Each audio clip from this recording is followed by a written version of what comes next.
Hi everybody, Paul Cameron here from SpeedUpMyJobSearch.com with some job search tactics and motivation for today. Now, I happen to be posting this video very close to Halloween, so I thought that this would be a great day to talk about how to handle some skeletons that might be in your closet, especially when it comes to job search. What do I mean by skeletons? Well, I'll give you some examples that I've seen very recently, like today, for example, the day that I'm recording this. I have a guy that was supposed to start his new job today, but late yesterday afternoon, the background check company called to say that they still haven't been able to verify his education. So I asked him about it, and he has a very legitimate reason. I guess when he was in college, he had his car stolen, and it was deposited somewhere on campus and accumulated just tons of parking tickets. Obviously not his fault, but the school will not release any verifications of his degree until he pays all those parking tickets.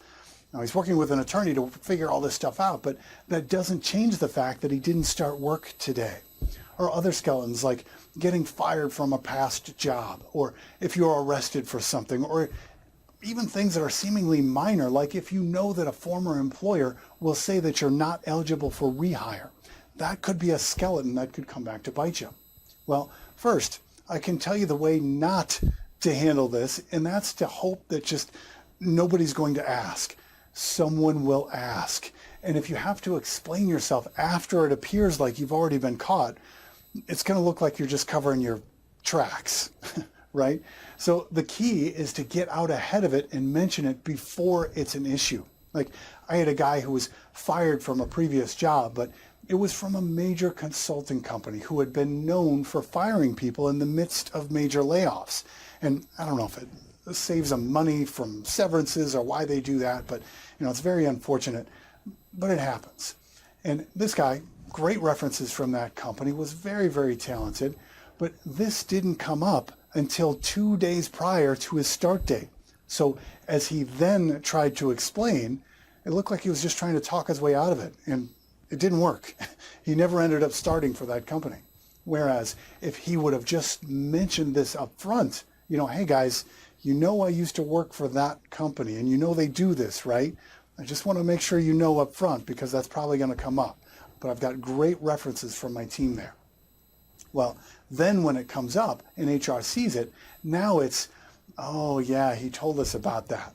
And they've already made a decision about it because you're honest about it up front.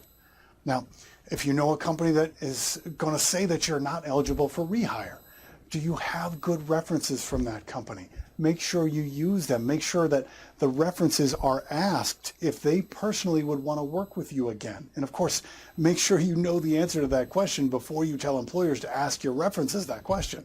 Or the guy who had the parking tickets, for example. He has a degree, and we sent him a copy of the diploma and the information to prove it. But if we would have known that ahead of time, we could have taken care of this before it was an issue. So the secret to handling skeletons in your closet is to make sure that you are the one opening the closet door. If they open the closet door and they see a skeleton, it's going to freak them out, right? But if you go to the door first and you tell them, listen, I'll open this door, but just so you know, there is a skeleton in here. But don't worry, he's harmless. Now it's more like, oh, okay, and they'll be ready.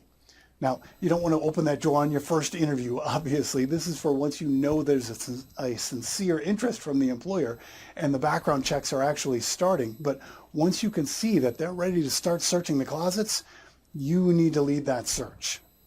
All right, again, my name is Paul Cameron. I'm from SpeedUpMyJobSearch.com. Please subscribe to our free YouTube channel here for more tactics like these, or go to drivestaff.com/motivate and sign up to have these videos sent right to your inbox. And remember, skeletons don't have to be so scary. You can do this. Now, it's time to get to work.